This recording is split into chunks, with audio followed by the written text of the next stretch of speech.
Oi, pessoal! Meu nome é Lidiane e eu estou aqui novamente, dessa vez para falar sobre um livro super polêmico, que é Ovelha, Memórias de um Pastor Gay, escrito pelo Gustavo Magnani, que é o criador e idealizador do Literatura, que é o maior site de literatura do Brasil e América Latina, alguma coisa assim.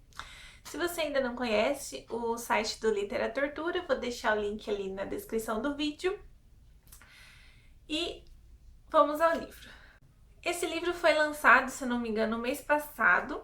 Eu comprei ele na pré-venda, demorou um pouquinho para chegar igual, porque eu moro no interior, então... Quando ele chegou, meu irmão pegou ele para ler antes que eu.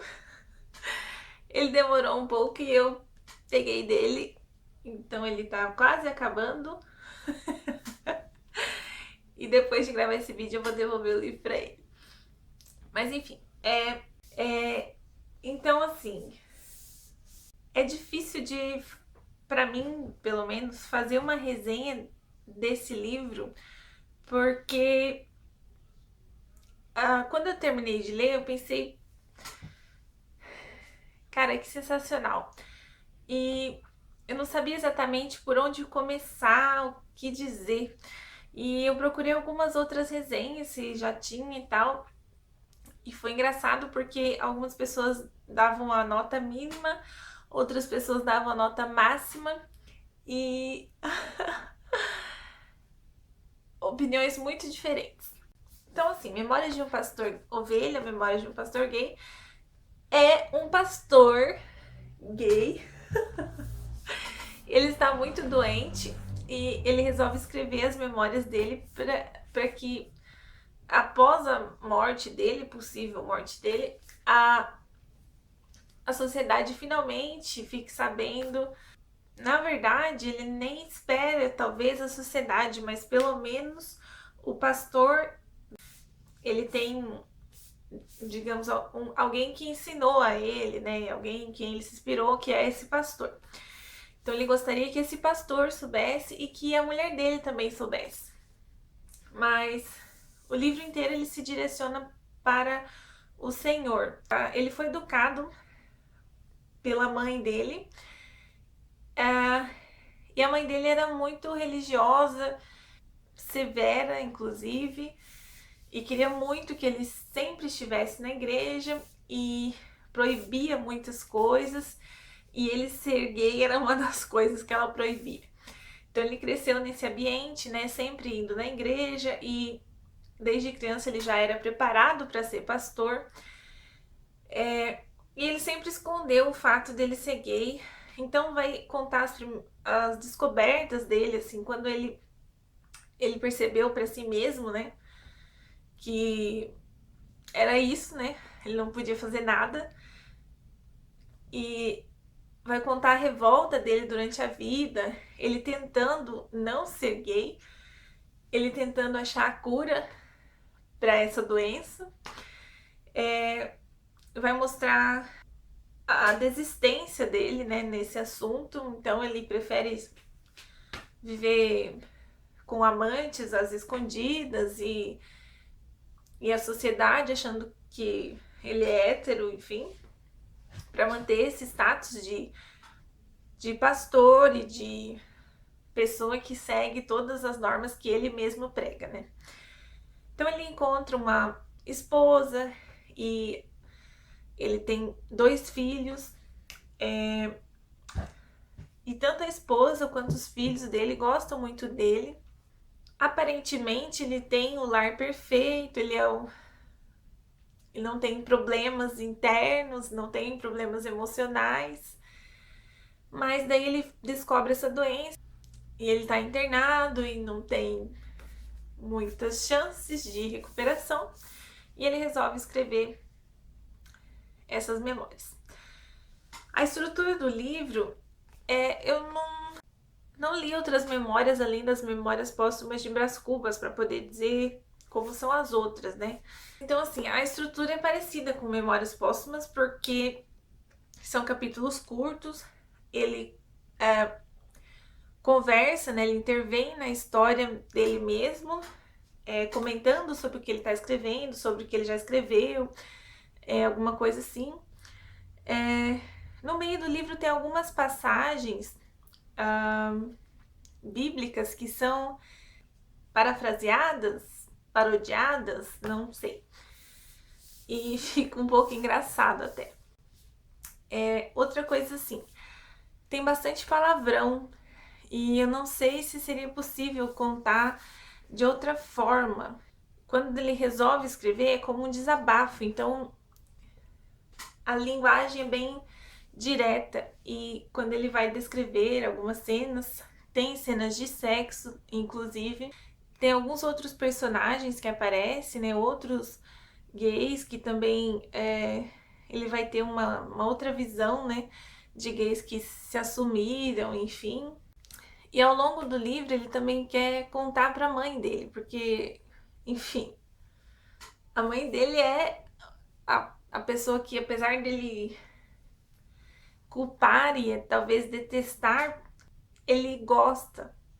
É um amor e ódio, assim. Então ele quer muito contar para ela isso. Ele fica ao longo do livro querendo que eles encontrem a mãe dele, porque a mãe dele viajou para o mundo e ninguém sabe onde ela tá. E a mulher dele é uma fofa. Ela é muito querida. Tem um capítulo que conta um pouco do passado dela. E eu achei super emocionante. E além da mulher dele, da mãe dele, tem a mãe de um dos amantes com quem ele fica, que aceita o filho dela, né? E que o apoia muito. E tem uma cena muito tocante que ele vai na casa desse rapaz e a mãe dele tá lá, o recebe e tal, e ela aceita tudo muito bem. E ele fica bem emocionado porque jamais isso aconteceria com a mãe dele, então ele se sente bastante acolhido. E eu até marquei aqui para ler essa pequena parte para vocês. Que mulher é você? Eu sou eu, ora, uma velha cheia de amor para dar. Não perguntaram por que eu a abracei, não olharam, controversos, ou questionaram minha pieguice repentina.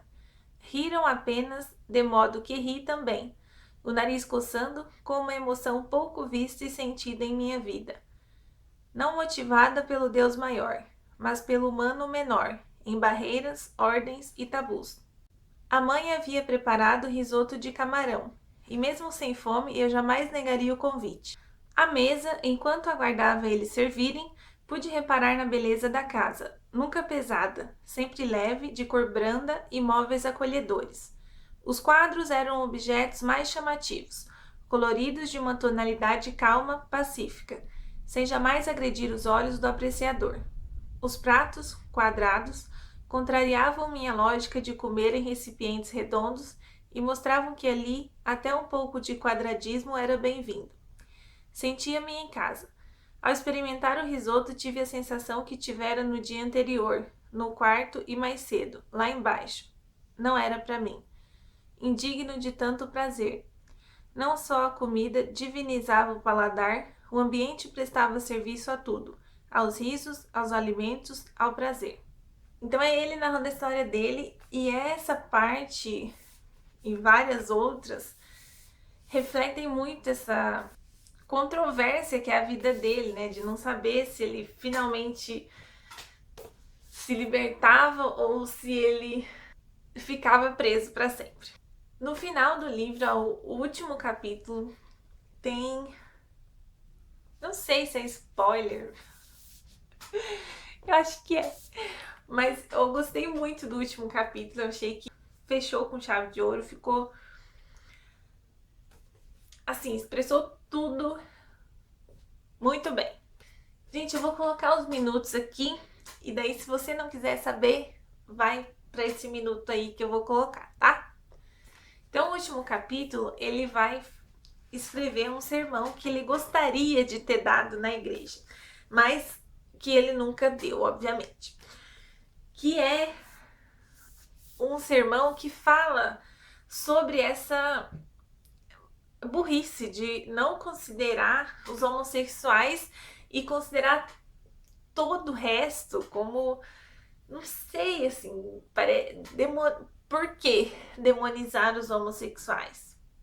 Não tem lógica. E mesmo se seguisse essa lógica, outros também seriam enxotados. Mas a fixação é nos homossexuais. Por quê? Então, é um sermão que seria muito bom todo mundo ler. Conheça esse livro, porque é um lado que você não conhece. Então você é heterossexual, super apoia os homossexuais.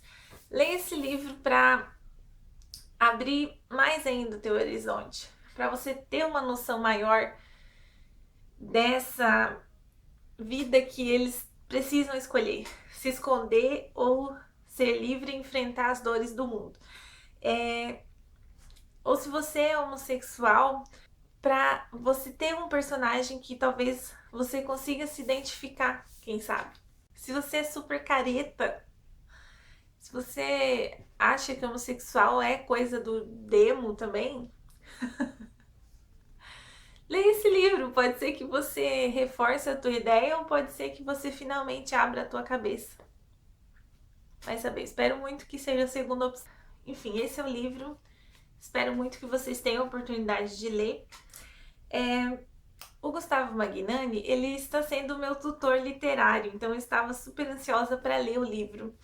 E eu tive uma surpresa muito boa, e inclusive conhecendo ele, assim, não conheço ele pessoalmente, mas pela maneira como ele lida com as pessoas, pelas nossas aulas e tudo, você percebe que ele é um cara muito educado, muito gentil, e lendo o que ele escreveu não parece que é ele.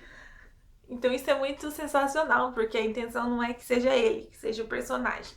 Quando meu irmão tava lendo, ele me perguntou se era uma história real. Falei que não. E ele ficou meio assim, mas quem escreveu é gay? Falei, não. Porque realmente são imagens muito. São experiências muito particulares, parece. Então a impressão que dá é que existe um quê de pessoal do autor. Se você não conhece o escritor, você vai achar que tem um pouquinho de vida dele, né? Bom, gente, eu espero que eu tenha conseguido passar um pouquinho do que é esse livro para vocês. Qualquer coisa, comente ali se você já leu, se você quer ler, se você tem alguma dúvida, deixa ali nos comentários, vou ter o maior prazer em responder. Gostaria muito de discutir com alguém que já leu o livro, algumas partes talvez, não sei. Deixa ali nos comentários. Curta o vídeo se você gostou e se inscreva no canal para acompanhar as próximas atualizações. Tchau, tchau. Tudo que ele... Que... E fechou com sabe.